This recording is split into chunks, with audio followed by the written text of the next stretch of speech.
प्यारे सज्जनों, जो लोग कम झूठ बोलते हैं या बिल्कुल नहीं बोलते, वे अपेक्षाकृत अधिक स्वस्थ रहते हैं और ज़्यादा लंबा जीवन जीते हैं। झूठ बोलने की आदत न केवल नैतिक तौर पर आपका पतन करती है, बल्कि मानसिक और शारीरिक सेहत के लिए भी नुकसानदायक होती है। अनेक प्रकार की शारीरिक समस्याओं को जन्म देती है। झूठ बोलने वाले झूठी हंसी हंसने की कोशिश करेंगे, आवाज़ धीमी होगी। अक्सर ऐसा देखा जाता है कि झूठ बोलने वाला सामने वाले की आंखों में देखकर बात नहीं कर पाता। प्यारे सज्जनों, इंसान चाहे कितना भी झूठ बोल ले, लेकिन अंत में तो उसका झूठ पकड़ा ही जाता है। झूठ की बुनियाद कुछ इस तरह की होती है कि इस पर बनी हुई इमारत बहुत कच्ची होती है। ऐसे मित्रों के साथ रहना छोड़ दीजिए जो आपकी झूठी तारीफ करते हैं, आपकी कमियों को आपके सामने कभी उजागर नहीं करते हैं। प्यारे सज्जनों, सच बोलना हमारी मूलभूत प्रवृत्ति है। सच के प्रति हम बहुत संवेदनशील होते हैं।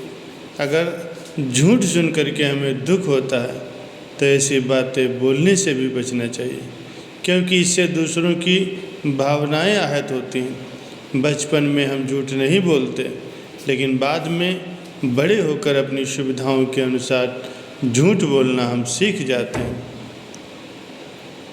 सच बोलने से बहुत से लाभ होते हैं।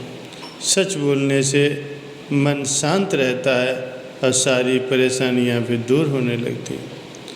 जो मनुष्य हमेशा सच बोलता है वह औरों से ज़्यादा समय तक जीवित रहता है। जीवन झूठ बोलने की आदत, बात बात पर छल कपट करने की आदत जीवन में दुखों का कारण बनती है। सत्य बोलने से मन शांत रहता है। जो लोग हमेशा सच बोलते हैं वो यहाँ भी सुखपूर्वक जीवन व्यतीत करते हैं और परमात्मा के निज धाम में पहुँच करके सम्मान के पात्र बनते हैं। प्यारे सज्जनों, किसी गांव में एक बूढ़ा चोर रहता था। उसने अपने बेटों को भी चोरी सिखा करके चोरी में निपुण कर दिया था। अब बेटा चोरी करता और दोनों बाप बेटे आराम से अपना जीवन बिताते। बूढ़े चोर ने बेटे को सख्त हिदायत दे रखी थी कि किसी भी साधु संत की बातों में कभी मत आना। एक दिन चोर के बेटे ने सोचा, क्यों न राजा के महल में ही हाथ साफ कर लिया जाए, और वो महल की ओर चल दिया। थोड़ी दूरी पर ही उसने देख लिया कि वहाँ एक बहुत बड़े महात्मा जी का प्रवचन चल रहा था। काफ़ी संगत उनके सामने बैठ करके उनके सत्संग को श्रवण कर रहे थे। उसने ये सोचा कि पिताजी ने मना किया है कि सत्संग अगर कहीं पर हो तो तुरंत वहाँ से कानों में उंगली डाल करके भाग जाना।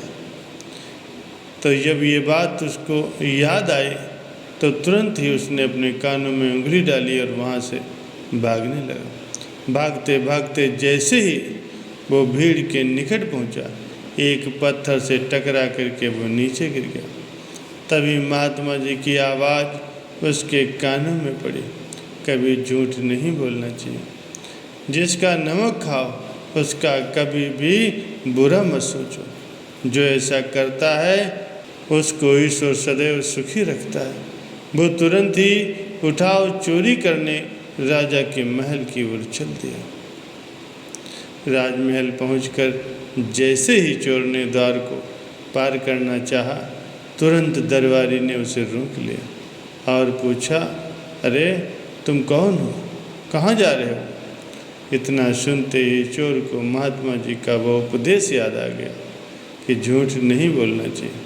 चोर ने उत्तर दिया कि मैं चोर हूँ और चोरी करने जा रहा हूँ। अच्छा जाओ। उसने सोचा कि राजमहल का ही कोई नौकर है और मुझसे मजाक कर रहा है। सच बोलकर चोर को राजमहल में प्रवेश मिल गया। चोर एक कमरे में घुसा। वहाँ उसने ढेर सारा पैसा और जेवर देखे। उसने एक थैले में सारा धन भर लिया और दूसरे कमरे में घुस गया। वहाँ अनेक प्रकार के भोजन रखे हुए थे। तो ये देखकर उसे भूख महसूस हुई। वो वहीं पर खाना खाने लगा। खाना खाने के बाद वो थैला उठाकर चलने ही वाला था, तभी उसे महात्मा जी का उपदेश याद आ गया कि जिसका नमक खाओ उसका कभी भी बुरा मत सोचो। उसने सोचा कि खाने में नमक था, अतः मुझे राजा का बुरा नहीं सोचना चाहिए। इतना सोचकर वो वापस चल पड़ा। पहरेदार ने फिर पूछा, क्या हुआ भाई, तुमने चोरी क्यों नहीं की? चोर ने कहा कि जिसका नमक खाओ उसके यहाँ चोरी नहीं करना चाहिए। इसलिए सारा धन रसोई में ही छोड़ाया। तभी रसोई की आवाज़ आई, चोर चोर पकड़ो पकड़ो। तो उस दरबारी ने चोर को दबोच लिया और राजा के सामने पेश किया। राजा ने चोर से कहा, तुम कौन हो और तुमने राजमहल में चोरी क्यों की और तुम राजमहल में कैसे घुसे? चोर ने उस राजा से कहा, महाराज, मैंने उस पहरेदार को तो सच ही कहा था कि मैं चोर हूँ और चोरी करने जा रहा हूँ, किंतु मैंने आपकी रसोई से भोजन चुरा करके केवल खाया है और मैंने सुना है कि जिसका नमक खाते हैं वहाँ पर चोरी नहीं की जाती। अतः मैं धन छोड़ करके भाग रहा था। चोर के उत्तर से राजा बहुत प्रसन्न हुआ। उसे अपने यहाँ पर नौकरी दे दी। राजमहल से घर जाकर के चोर ने अपने पिता से कहा, देखिए पिताजी, महात्मा जी की एक बात मानने से ही आज मुझे दरबार में नौकरी मिल गई और मुझे वहाँ से अच्छा पैसा भी मिलेगा, जिससे हमें कभी भी चोरी करने की ज़रूरत नहीं रहेगी। प्यारे सज्जनों, हमें संत महापुरुषों के वचनों पर विश्वास करना चाहिए, क्योंकि उनके वचनों से सभी का कल्याण होता है।